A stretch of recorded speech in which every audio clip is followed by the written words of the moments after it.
Hi, hello, welcome back to my channel. My name is Jer, and today we are talking about my top 10 favorite looks from Canada's Drag Race Season 2. If you have been listening to my Drag Race podcast, we just wrapped up talking about Canada Season 2, and we will be heading into Drag Race Italia this coming week.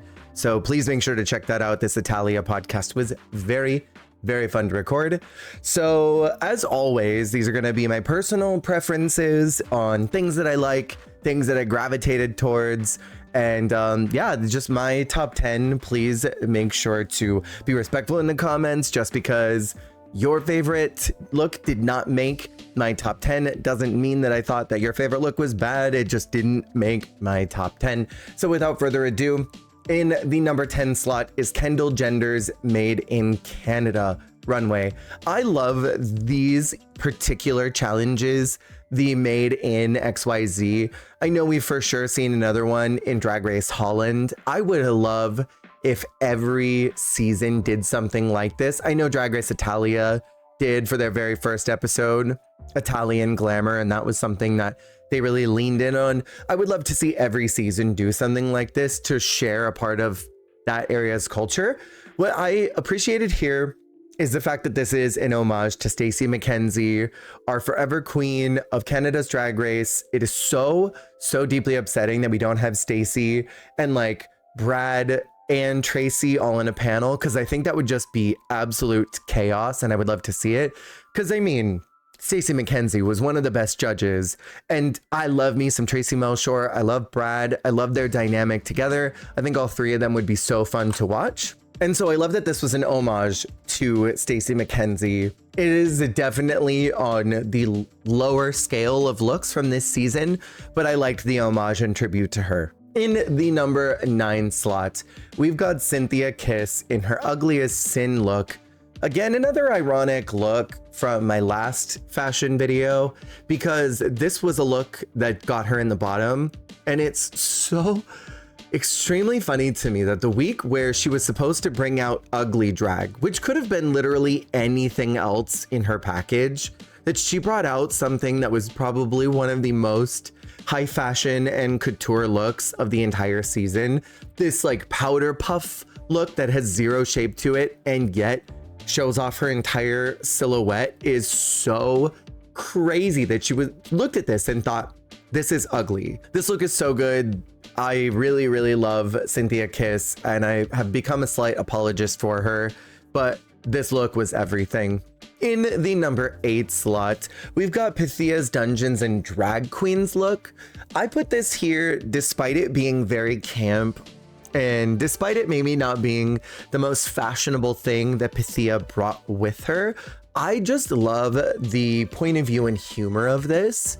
When we think about Dungeons and Drag Queens, there's a lot of routes that your brain could take to address that challenge and to showcase your drag in an impactful and meaningful way while also meeting the brief. And this is not 100% the brief. I would expect something maybe a little bit different, and yet it is so perfectly the brief. And I just love the humor of doing this character and bringing this out on the runway for that. It was a point of view that we didn't see from any of the other queens that episode. In the number 7 slot, we have our winner Isis Couture for Sex, Drugs, and Rock and Roll from the Sinners Ball. Now get ready to clutch your pearls. Do your deep gasp now. I just want you to get it out of the way, get it out of your system, start typing up your dissertations. This is the only Isis Couture look that I held in my top 10. Again, gasp, clutch your pearls, click out of the video if you need to.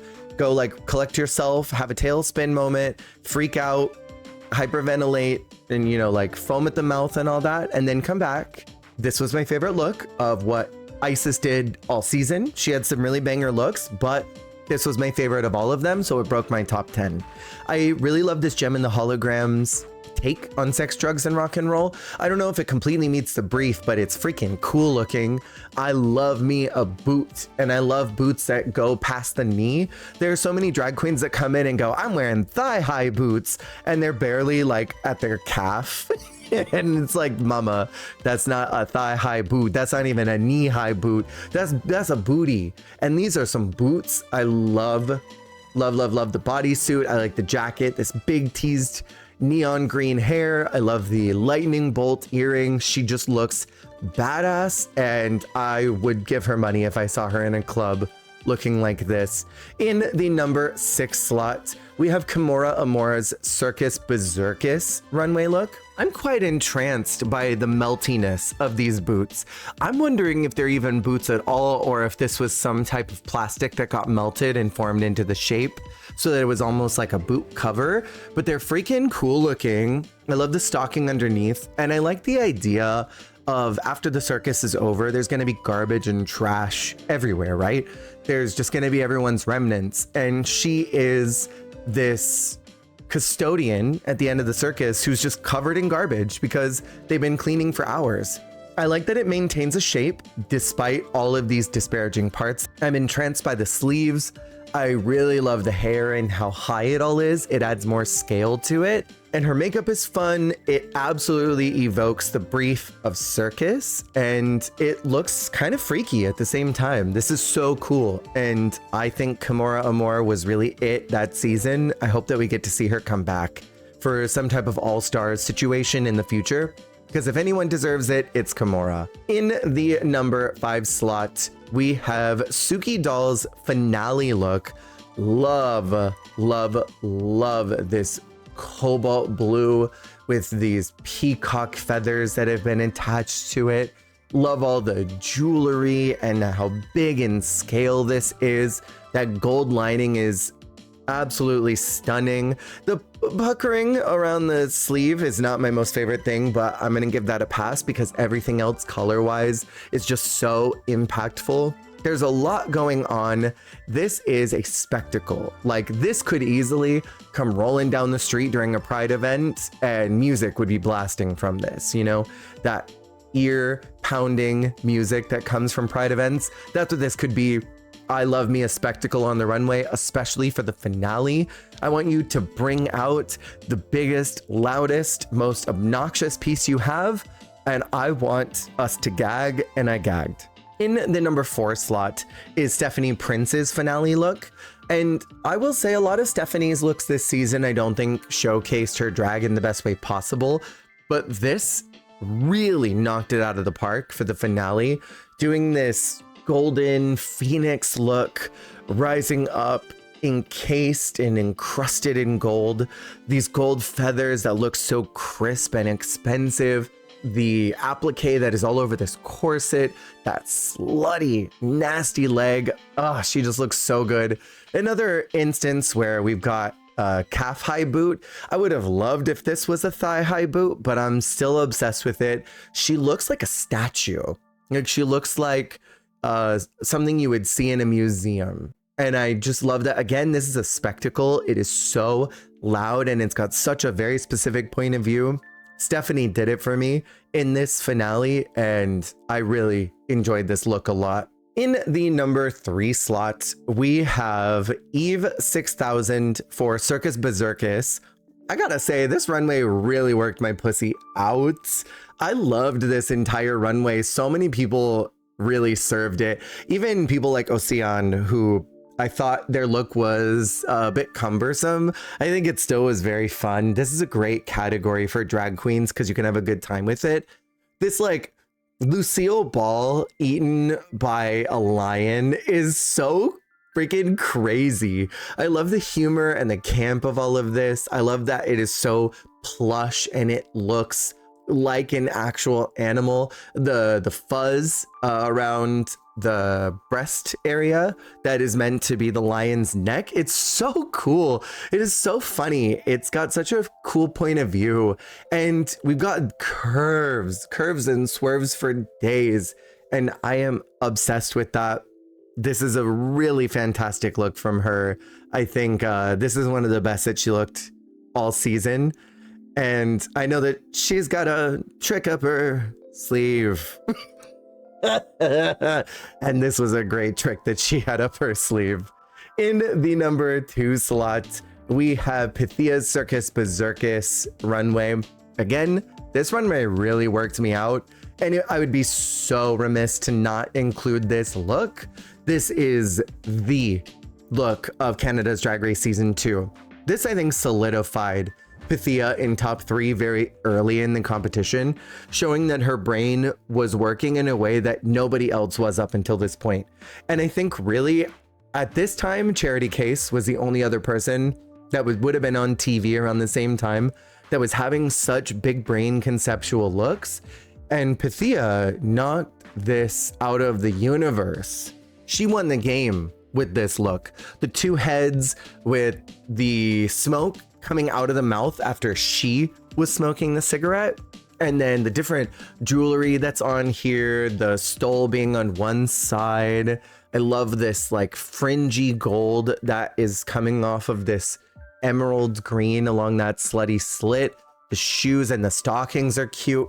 It's got a very specific era POV while also having a timelessness to it in kind of an odd way. She looks freaking cool, and I love this twist on the 2-headed woman. Pythia really did the thing this season fashion-wise for me. And then finally, in the number 1 slot, the moment you've all been waiting for, we have Kimora Amour's finale look. I included this look because Kimora, I think, left on such a dark note, feeling so sad about her placement, about the situations that were happening around her, the way that the competition was always paying her dust. And then she came around the corner sparkling like the North Star. And every inch of this dress was shining underneath those lights. There is so much stoning that's going on here. I love the details of this mosaic dress. It is so clean and crisp. It looks expensive, and it looks so carefully and lovingly worked on. The headpiece is incredible with this. I love the softness of the makeup and this big hair that is trailing out the back.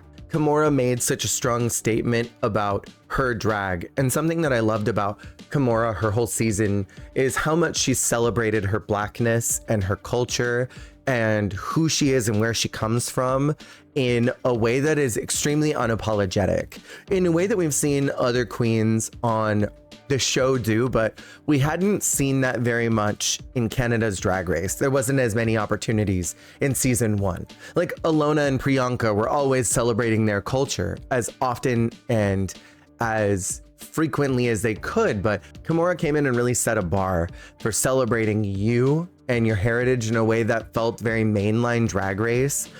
And again, I know I said it earlier, but I would love to see Kimora come back for an All-Stars or a Versus the World scenario, because I think she deserves it more than pretty much anyone in any of the casts. And with that, that has been my top 10 favorite looks from Canada's Drag Race Season 2.